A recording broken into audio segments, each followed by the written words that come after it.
Hey guys, today I'm working with a Kenmore Elite Smart Heat, and I've got it plugged in. You can see the light works, it's nice and bright.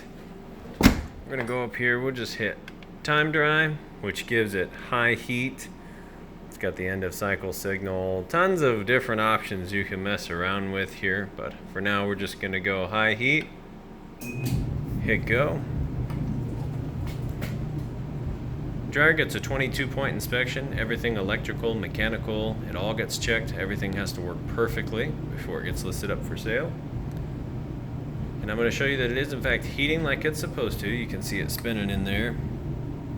Right in between those two red dots, it's going to take a surface temperature measurement. It's about 73 out here in the garage.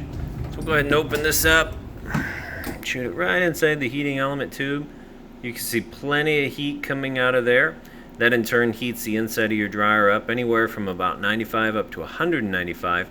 That just depends on what you have these heat settings at here. So we'll just press and hold. I'm just going to start that back up. This dryer is in excellent overall condition. We'll go ahead and get it listed up for sale. Do appreciate you taking the time to watch this video. Thanks. Have a great day.